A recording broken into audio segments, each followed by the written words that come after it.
쾅!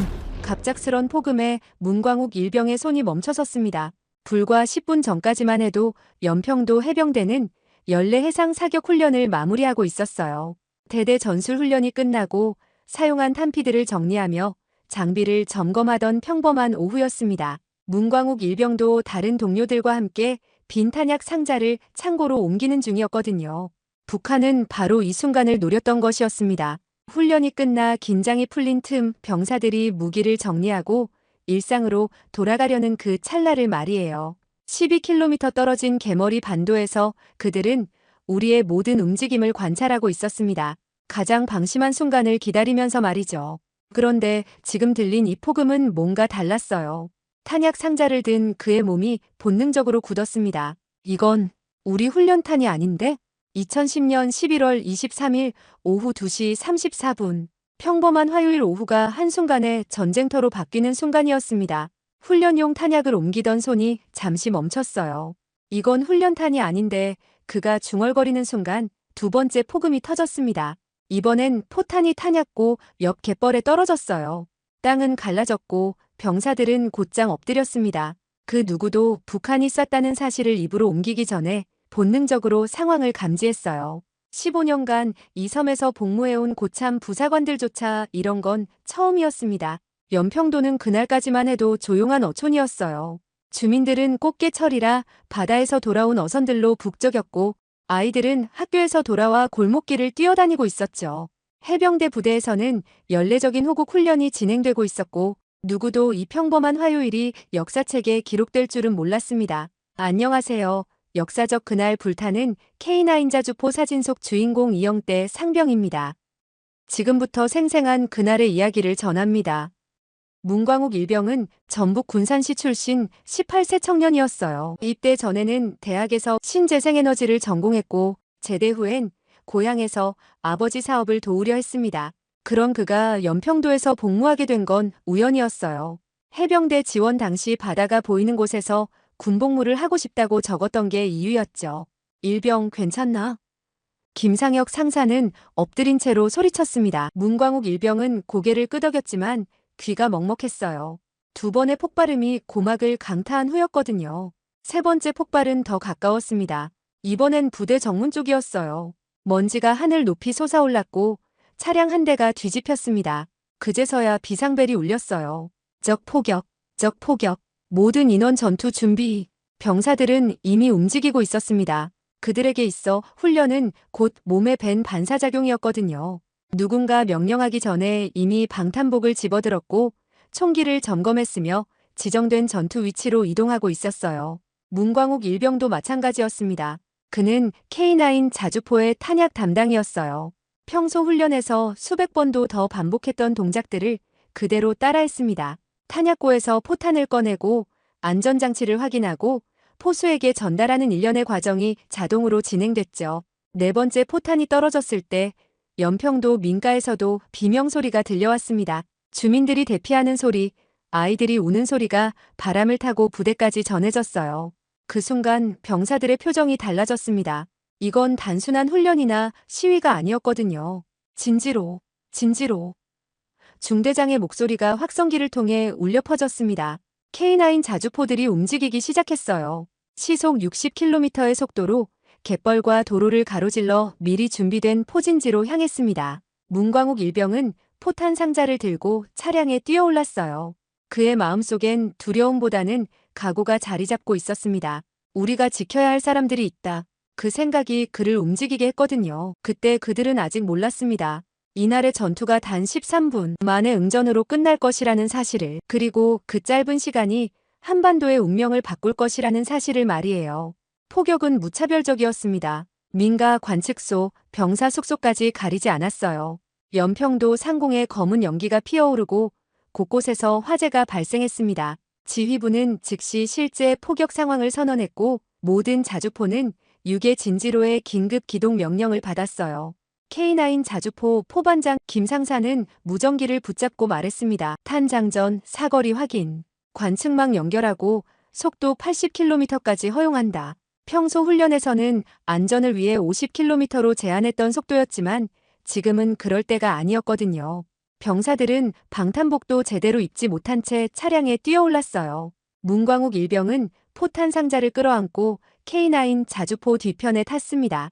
평소라면 안전장비부터 점검했겠지만 지금은 일초가 급했어요. 진지는 이미 예행 연습으로 수차례 익힌 곳이었습니다. 연평도 서쪽 끝자락, 북한이 보이는 해안가였어요. 그곳에는 미리 굴착해둔 포진지가 6개 있었고 각각 K9 자주포가 한 대씩 들어갈 수 있도록 설계되어 있었습니다. K9은 시속 60km로 갯벌과 도로를 달렸어요. 포시는 이동 중에도 수평을 유지했고 포수들은 차량 안에서 좌표를 확인하고 있었습니다. 문광욱 일병은 차량이 흔들릴 때마다 포탄이 부딪히지 않도록 꽉 잡고 있었어요. 목표는 개머리 반도다. 소대장이 무전으로 알렸습니다. 개머리 반도는 연평도에서 북쪽으로 12km 떨어진 북한 땅이었어요.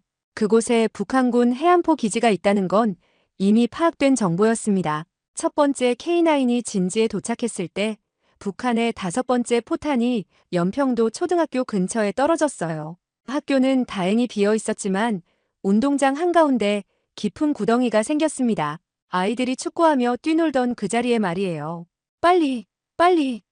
김 상사가 소리쳤습니다. K9 자주포가 진지에 들어서자마자 위장막을 씌웠어요.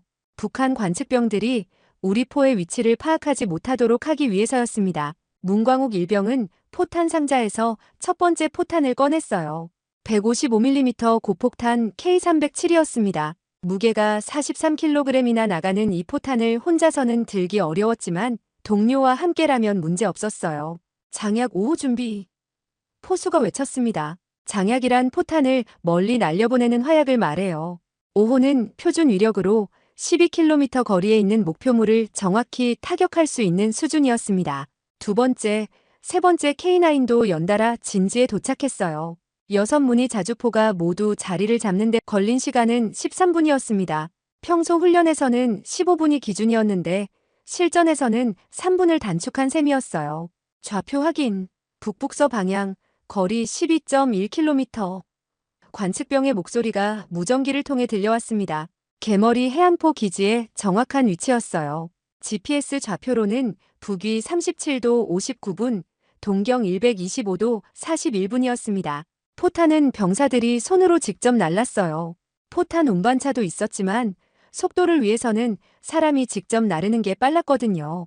문광욱 일병을 비롯한 탄약병들이 릴레이처럼 포탄을 전달했습니다. 일제 사격은 3분 내 준비를 마쳤어요. 6문의 K9 자주포가 모두 같은 방향을 향했습니다. 포구에서는 열기가 뿜어져 나왔고 포수들은 최종 점검을 하고 있었어요. 그냥 훈련처럼 하면 되는 거야. 훈련처럼. 한 장병이 스스로를 다독였습니다. 떨리는 손으로 포탄 신관을 조정하면서 말이에요. 하지만 이번엔 훈련용 모의탄이 아니라 실전용 고폭탄이었어요. 김 상사는 마지막으로 무전기를 들었습니다. 포7중대 사격 준비 완료. 언제든 발사 가능합니다. 그의 목소리는 떨리지 않았어요. 오히려 평소보다 더 침착했습니다. 지휘소에서 최종 승인이 떨어지길 기다리는 동안 병사들은 각자의 자리에서 숨을 고르고 있었어요. 북한의 6번째 포탄이 연평도 어딘가에 떨어지는 소리가 들렸지만 이제 그들은 당황하지 않았습니다. 반격의 시간이 다가오고 있었거든요.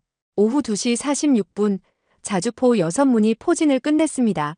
북한의 첫 번째 포격이 있은 지 정확히 13분 후였어요.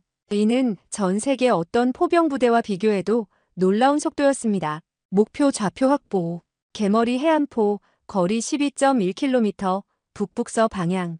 관측병 이 병장의 목소리가 무전기를 통해 또렷하게 들려왔어요.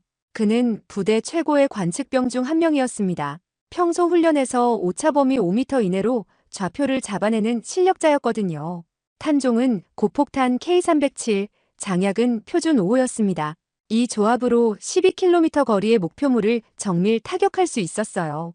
포탄은 병사들이 손으로 직접 날랐고 일제 사격은 3분 내 준비를 마쳤습니다. 문광욱 일병은 마지막 포탄을 포구 앞까지 옮기며 생각했어요. 이게 정말 실전이구나. 그동안 수없이 반복했던 훈련이지만 실제 적을 향해 포탄을 쏘게 될 줄은 몰랐거든요. 김 상사는 포수들을 바라보며 말했습니다. 침착하게 훈련처럼만 하자. 우리가 이걸 몇 번이나 해봤나? 그의 목소리에는 떨림이 없었어요. 오히려 평소보다 더 차분했습니다. 첫 번째 포의 포수는 박상병이었어요. 그는 강원도 춘천 출신으로 입대 전 사격 동아리에서 활동했던 경험이 있었습니다. 신관 시간 설정 14초. 포탄이 목표 지점에 도달하는데 필요한 시간이었어요. 지휘소에서 최종 사격 명령이 떨어졌습니다. 포 7중대 사격 개시. 박상병이 발사 버튼을 눌렀어요. K9 1호기 발사. 순간 엄청난 폭음과 함께 첫 번째 155mm 포탄이 포구를 떠났습니다. 불꽃이 1m가량 뿜어져 나왔고 포신 전체가 뒤로 밀려났다가 다시 원위치로 돌아왔어요. 자주포 주변의 모래와 자갈들이 폭풍처럼 흩어졌습니다. 문광욱 일병은 귀를 막았지만 소용없었어요. 155mm 포의 발사음은 인간이 견딜 수 있는 한계를 넘어섰거든요. 고막이 찢어질 듯한 통증이 몰려왔지만 그는 곧장 두 번째 포탄을 준비했습니다. 포탄은 포신을 떠난 후 3초간 고도를 올렸어요. 최대 높이 3km까지 상승한 뒤 포물선을 그리며 목표 지점을 향해 내려갔습니다. 분리형 추진부가 추가로 점화되면서 속도가 더욱 빨라졌어요. 2호기 발사. 두 번째 K9이 포를 쐈습니다. 이어서 3호기, 4호기가 연달아 발사했어요. 네 발의 포탄이 10초 간격으로 개머리 반도를 향해 날아갔습니다. 14초 후 북한 땅에서 거대한 폭발음이 들려왔어요. 첫 번째 포탄이 명중한 것이었습니다. 연평도에서도 그 진동이 느껴질 정도였어요. 탄착 확인. 목표 지점 북서쪽 20m. 관측병이 망원경을 들여다보며 보고했습니다. 첫 발은 약간 빗나갔지만 충분히 수정 가능한 범위였어요. 두 번째 포탄이 더 정확했습니다. 직격. 동굴 입구 명중. 북한군이 숨어있던 갱도형 포진지 입구에 정확히 떨어진 것이었어요. 병사들 사이에서 작은 환호성이 나왔지만 김 상사가 손짓으로 조용히 하라고 했어요. 아직 끝난 게 아니다. 계속 사격 준비. 세 번째, 네 번째 포탄도 연달아 명중했습니다. 개머리 반도 일대에서 검은 연기가 치솟았어요. 북한군 해안포 기지가 타격을 받고 있는 것이 분명했습니다. 문광욱 일병은 다섯 번째 포탄을 준비하면서 생각했어요. 우리가 해냈구나. 불과 13분 전만 해도 아무 준비 없이 적의 기습을 받았던 그들이 이제는 정확한 반격을 가하고 있었거든요. 관측병의 무전이 다시 들려왔습니다. 탄착군 밀집도 우수. 표적 중심 명중률 80% 이상. 적 화력 현저히 감소됨. 그때까지도 그들은 몰랐어요. 이 정밀한 대응 사격이 북한으로 하여금 추가 도발을 포기하게 만들 것이라는 사실을, 그리고 단 13분의 신속한 전개가 한반도의 균형을 바꿔놓을 것이라는 사실을 말입니다. 2시 47분. 첫 번째 대응 사격이 시작되었습니다. K9 자주포의 강선이 포탄을 밀어내며 155mm 탄이 곧장 개머리 반도를 향해 날아갔어요. 포탄은 포신을 떠난 후 3초간 고도 상승했습니다. 이어서 분리형 추진부가 추가 점화를 일으켰어요. 마하 2.5의 속도로 포물선을 그리며 북한 땅을 향해 돌진했습니다. 첫 발은 북한군 막사 외곽 20m 지점에 떨어졌어요. 관측병 이 병장이 망원경으로 확인하며 보고했습니다. 거리 수정이 필요했지만 방향은 정확했어요. 문광욱 일병은 두 번째 포탄을 재빨리 장전했습니다. 43kg의 무게가 어깨에 묵직했지만 아드레날린이 솟구치면서 힘이 났어요. 동료 병사와 함께 포구까지 옮기는데 10초도 걸리지 않았습니다. 수정된 좌표로 두 번째 포탄이 발사되었어요. 이번엔 더 정확했습니다. 동굴형 포진지 입구에 직격탄이 명중했거든요. 거대한 폭발과 함께 바위 조각들이 하늘로 솟구쳤습니다. 북한군들이 숨어있던 갱도 입구가 무너져 내렸어요. 콘크리트와 강철로 보강했던 구조물이 K307 고폭탄의 위력 앞에서는 소용없었습니다. 17kg의 폭약이 터지면서 반경 50m 내의 모든 것을 파괴했거든요. 세 번째, 네 번째 포탄이 연달아 발사되었습니다. 6문이 K9이 교대로 쏘면서 지속적인 화력을 유지했어요. 포탄들은 정확히 10초 간격으로 북한 해안포 기지를 강타했습니다. 관측병의 무전이 계속 들려왔어요. 탄착군 밀집, 표적 중심 명중률 80% 이상, 적 포문 3개 침묵 확인. 북한군의 반격 능력이 현저히 약화되고 있었습니다. 김 상사가 포수들에게 지시했습니다. 화점을 분산하라고요. 하나의 목표만 집중 타격하지 말고 해안포 기지 전체를 무력화시키라는 의미였습니다. 6개의 포문이 각각 다른 좌표를 향해 포를 쐈어요. 5번째 포탄은 탄약고 근처에 떨어졌습니다. 유폭이 일어났는지 평소보다 더 큰 폭발음이 들려왔어요. 북한군들이 저장해둔 포탄들이 연쇄 폭발을 일으킨 것 같았습니다. 6번째 포탄은 지휘소로 추정되는 건물을 타격했어요.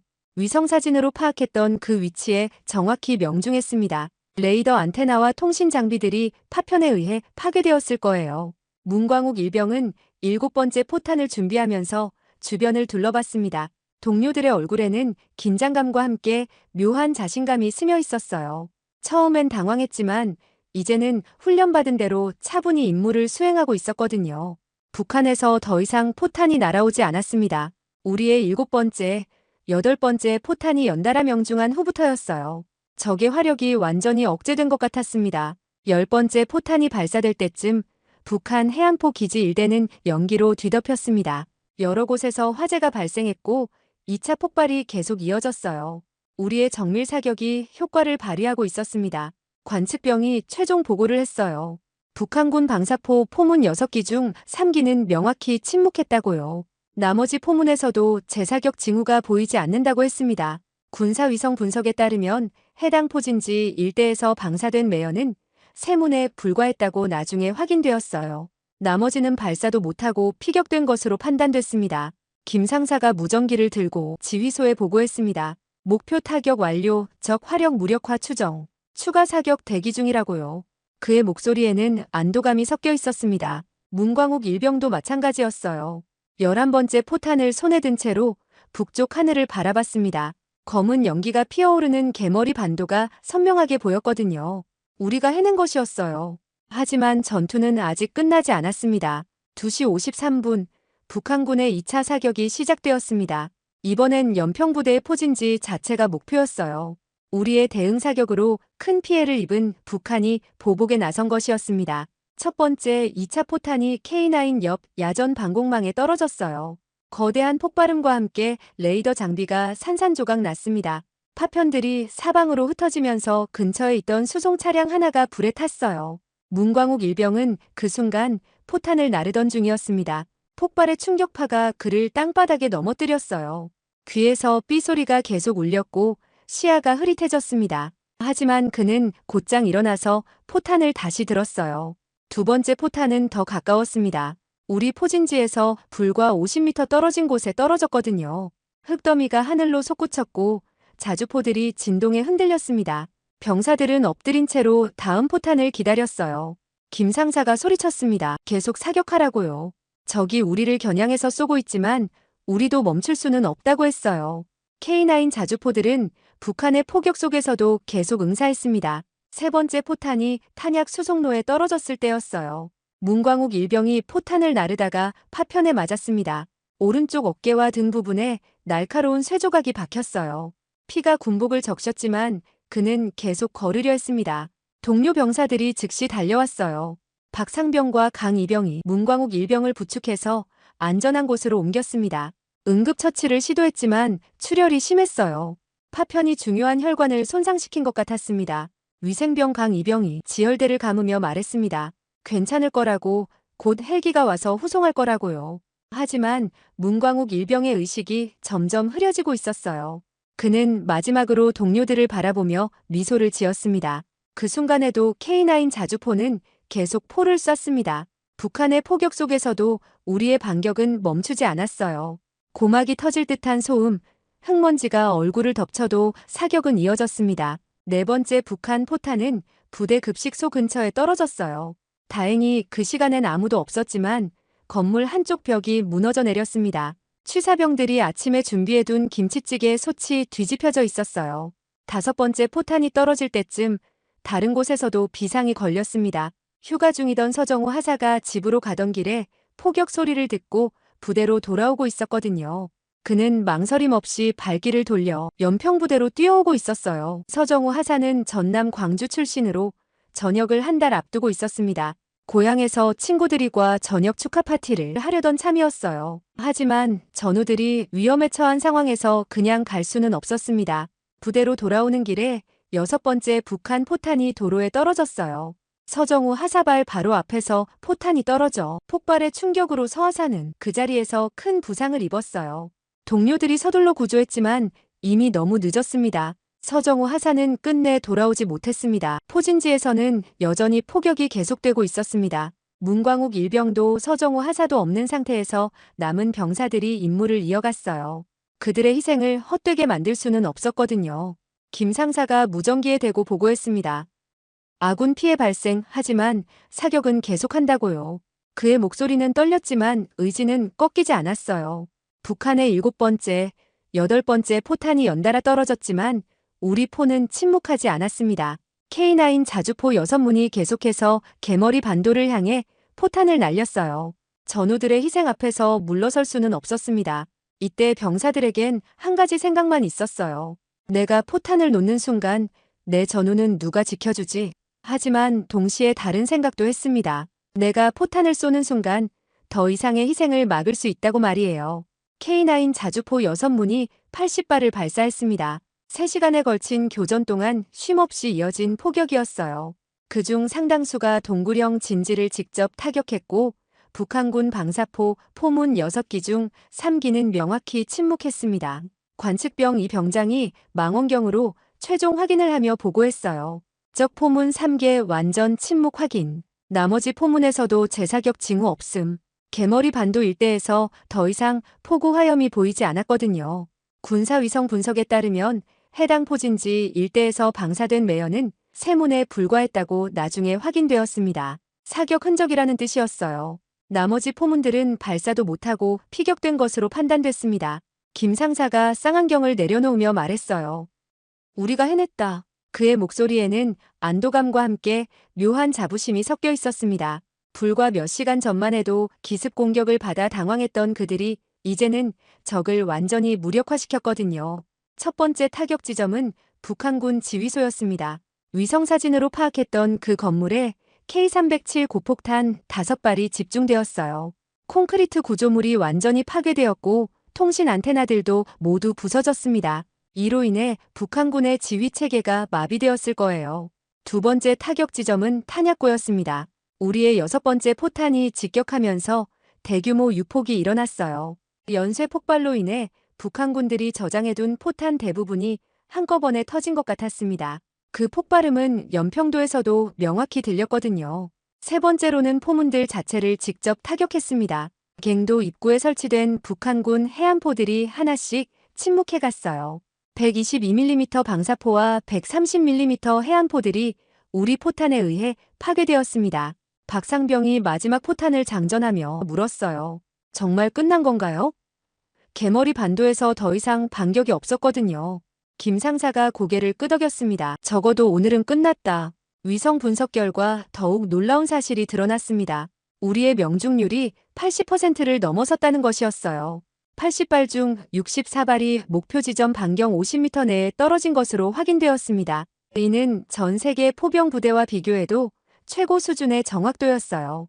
특히 갱도형 포진지에 대한 타격 효과가 뛰어났습니다. 북한군이 바위를 파서 만든 견고한 진지였지만 K307 고폭탄의 관통력 앞에서는 속수무책이었어요. 입구가 무너지면서 내부의 장비와 인원이 모두 매몰되었을 것으로 추정되었습니다. 레이더 분석에서도 흥미로운 결과가 나왔어요. 북한의 마지막 포격 이후 해당 지역에서 어떤 움직임도 포착되지 않았습니다. 차량 이동, 인원 활동, 심지어 통신 신호도 완전히 중단된 상태였어요. 이 병장이 관측 장비를 정리하며 말했습니다. 미군조차 이런 결과를 보고 놀랄걸요. 실제로 주한미군 사령부에서는 한국 해병대의 대응 사격 능력을 재평가하기 시작했거든요. 이토록 신속하고 정확한 반격은 예상하지 못했던 것이었습니다. 가장 중요한 건 억제 효과였어요. 북한이 추가 도발을 시도하지 못하게 만든 것이었습니다. 우리의 정밀 타격을 목격한 북한군으로서는 함부로 도발할 엄두를 내지 못했을 거예요.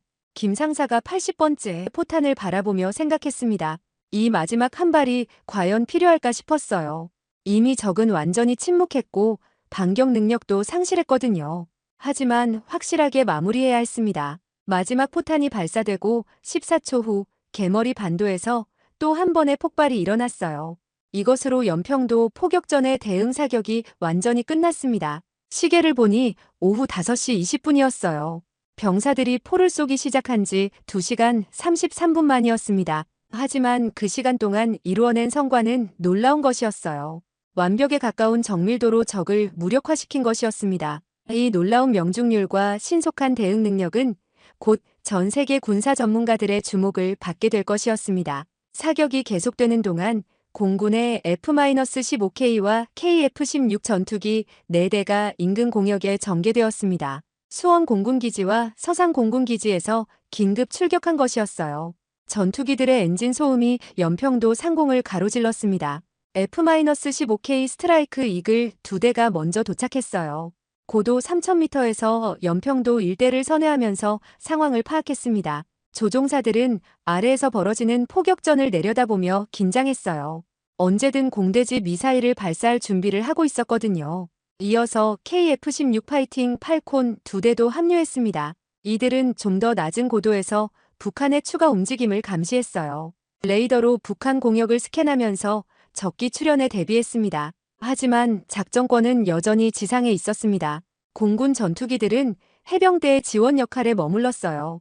직접 북한을 공격할 권한은 없었습니다. 오직 북한이 확전을 시도하거나 연평도에 추가 위협이 될 때만 개입하기로 되어 있었거든요.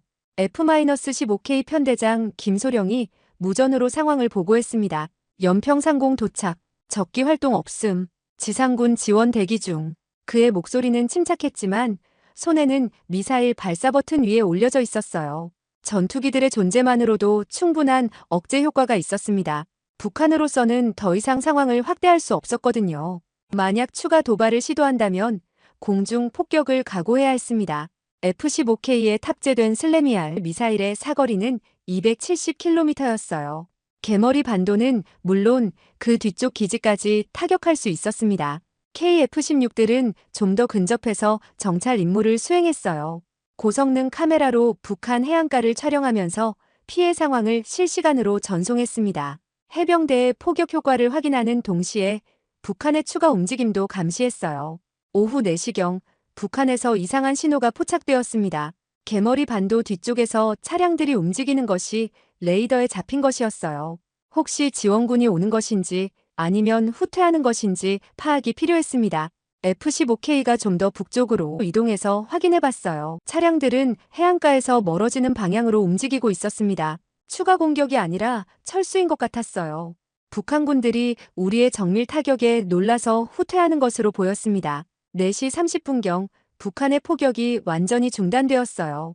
더 이상 개머리 반도에서 포고화염이 관측되지 않았습니다. 전투기 조종사들도 이를 확인했어요. 적의 반격 능력이 완전히 무력화된 것 같았습니다. 공군 작전 통제소에서는 전투기들에게 계속 대기하라고 지시했습니다. 북한이 다른 지역에서 반격을 시도할 가능성도 있었거든요. 하지만 시간이 지날수록 그런 징후는 보이지 않았어요. 오후 5시 해병대의 마지막 포격이 끝나고 나서도 전투기들은 1시간 더 대기했습니다. 혹시 모를 상황에 대비한 것이었어요. 하지만 북한은 추가 사격 없이 완전히 후퇴한 상태였습니다. 김소령이 최종 보고를 했어요. 적 활동 완전 중단, 확전 징후 없음, 임무 완료. F-15K와 KF-16들이 차례로 기지로 돌아갔습니다. 엔진 소음이 점점 멀어지면서 연평도 상공이 다시 조용해졌어요. 결과적으로 이번 교전은 명확히 해병 연평부대의 단독 교전이었습니다. 공군은 지원 역할에만 머물렀고 실제 전투는 지상의 K9 자주포가 도맡았어요. 해병대가 스스로의 힘으로 북한의 도발을 막아낸 것이었습니다. 전투기들의 존재는 확전 방지에 결정적 역할을 했어요. 북한으로서는 함부로 상황을 키울 수 없었거든요. 만약 추가 도발을 했다면 공중 폭격이라는 더 큰 타격을 받을 수 있었으니까요. 김 상사가 하늘을 올려다보며 말했습니다. 우리 혼자서도 충분했네. 동료들이 고개를 끄덕였어요. 물론 공군의 지원이 있었기에 가능한 일이었지만 실제 전투는 그들 스스로 해낸 것이었습니다. 그런데 이후 북한은 정말 이상했어요. 다시는 연평도나 서해오도에 포격 도발을 시도하지 않았거든요. 과연 그들이 무엇을 두려워하게 된 것일까요? 그 이유는 곧 밝혀질 것입니다. 연평도는 다시 고요해졌습니다. 포연이 거치자 병사들은 서로의 얼굴을 확인하며 조용히 포신을 닦았어요. 하지만 모든 얼굴을 다시 볼 수는 없었습니다. 문광욱 일병과 서정우 하사는 영원히 돌아오지 않을 테니까요. 문광욱 일병은 전북 군산이 고향인 평범한 18살 청년이었어요. 대학에서 신재생에너지를 전공하며 아버지의 사업을 도우려 했던 그였습니다. 연평도에서의 군복무는 그에게 바다가 보이는 곳에서의 추억을 만들어주려던 계획이었어요. 하지만 그 바다는 그에게 마지막 풍경이 되고 말았습니다. 서정우 하사는 더욱 안타까웠어요. 전역을 한 달 앞둔 베테랑이었거든요.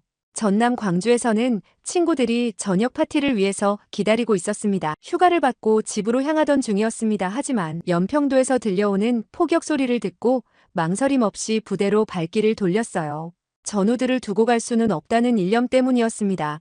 김 상사가 포탄 한 발을 쓰다듬으며 말했어요. 이 포탄 때문에 우리가 이길 수 있었던 게 아니야. 무슨 뜻이냐고 묻는 후배에게 그가 답했습니다. K9이 아니라 K9을 다루는 우리 때문이었다고. 그날의 전투는 기술의 승리가 아니었어요. K9 자주포는 분명 뛰어난 무기체계였지만 그것만으로는 불가능했습니다. 13분 만에 전투 준비를 완료한 것도 80%가 넘는 명중률을 기록한 것도 동료의 희생 앞에서도 임무를 포기하지 않은 것도 모두 사람의 의지였거든요. 이 병장이 관측 장비를 정리하며 회상했습니다. 우리가 그냥 매뉴얼대로만 했다면 이런 결과는 나올 수 없었을 거야. 평소 훈련에서 반복했던 것보다 3분이나 빠른 전개, 실전에서만 가능했던 속도였어요. 그 3분의 차이가 전투의 승패를 가른 것이었습니다. 민간인 피해도 있었어요. 연평도 주민 2분이 북한의 무차별 포격으로 목숨을 잃었습니다. 어민과 공사 관계자였던 그들은 아무런 잘못도 없었어요. 단지 연평도에 살고 있었다는 이유만으로 희생된 것이었습니다. 포격이 끝난 후 마을 곳곳에서 화재가 발생했어요.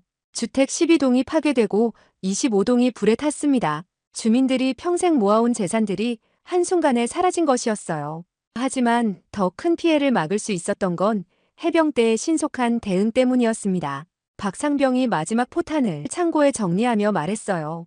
우리가 빨리 쏘지 않았다면 더 많은 분들이 다치셨을 거야. 실제로 북한의 포격은 민간 지역을 가리지 않았거든요. 초등학교, 보건소, 마을회관까지 무차별적으로 노렸습니다. 그렇다면 왜 북한은 그 이후로 다시 연평도를 건드리지 않았을까요? 답은 간단했어요. 우리의 대응 능력을 직접 확인했기 때문입니다. 북한군으로서는 예상하지 못했던 정밀하고 신속한 반격이었거든요. 북한이 가장 놀란 건 속도였어요. 기습 포격 후 13분 만에 반격을 받을 줄은 몰랐습니다. 그들의 계산으로는 적어도 30분은 걸릴 거라고 봤거든요. 하지만 한국 해병대는 그 절반도 안 되는 시간에 완벽한 반격 태세를 갖췄어요. 두 번째는 정확도였습니다. 80발 중 64발이 목표 지점에 명중한다는 건 북한으로서는 상상할 수 없는 수준이었어요. 그들의 포병 부대와는 차원이 다른 능력이었거든요. 세 번째는 지속성이었어요. 아군 피해가 발생해도 사격을 멈추지 않았습니다. 이런 의지력은 단순히 무기의 성능으로는 설명할 수 없었어요. 훈련된 정신력과 동료애가 만들어낸 결과였습니다. 김 상사가 동료들을 바라보며 말했어요. 우리가 여기서 버틴 것 때문에 북한이 함부로 못하는 거야. 실제로 그 이후 13년간 북한은 서해 5도의 직접적인 포격 도발을 시도하지 않았습니다. 북한 귀순 외교관을 통해서 밝혀진 사실에 의하면 연평도 포격 사건이 일어나게 된 원인인 북한의 3대 세습 체계 구축을 위한 김정은 노동당 총비서의 업적 쌓기의 일환이었다고 말했습니다. 그런데 연평도 포격 도발 결과 한국군의 집중 포화로 북한군 해안포 진지인 개머리 포진지능벌 둥지로 변하고 30여 명이 살상당했다고 보고되었습니다. 그런데 북한군이 이보다 더 두려워한 건 자동화된 K9 자주포는 1분에 6발 이상의 포탄이 발사되는데 북한의 해안포는 장전하고 발사하는 데까지 1분이 걸리는 구식포라는 것 때문이라고 합니다. 쏘고 이동까지 가능한 자주포일 뿐만 아니라 자동화까지 겸비한 K9 자주포는 북한 군인들에게 그 이후로 공포의 무기가 되었습니다. 해가 지면서 연평도는 평화로워졌어요. 어민들이 하나둘 돌아왔고 아이들도 집에서 나와 뛰어놀기 시작했습니다. 하지만 그 평화가 거저 주어진 게 아니라는 걸 모두 알고 있었어요. 부대 추모관에는 문광욱 일병과 서정우 하사의 영정 사진이 놓여 있습니다. 그들의 미소는 여전히 밝았어요. 18살 청년의 꿈과 전역을 앞둔 서하사의 희망이 그 속에 담겨 있었습니다. 그날 연평부대는 기술로 싸운 것이 아니라 훈련을 통해 몸에 배인 즉흥태세와 해병 정신으로 버텨낸 전투였어요. K9 자주포라는 훌륭한 무기가 있었지만 그것을 움직인 건 해병 정신 안 되면 되게 하라. 임전무퇴의 정신, 전우회 때문이었습니다. 즉, 동료를 지키려는 마음, 민간인을 보호하려는 의무감, 조국을 수호하려는 사명감이었어요. 그리고 단 13분, 그 짧은 시간이 억제력을 만들었고 그 기억은 지금도 북한의 방사포를 멈추게 합니다. 연평도의 포연은 거쳤지만 그날의 정신은 여전히 이 섬을 지키고 있어요. 문광욱 일병과 서정우 하사 그리고 희생된 민간인분들을 추모하며 그들의 희생이 헛되지 않도록 우리는 평화를 지켜나갈 것입니다. 구독, 좋아요 해주시고 자랑스러운 대한민국 군인들을 댓글로 격려해주세요.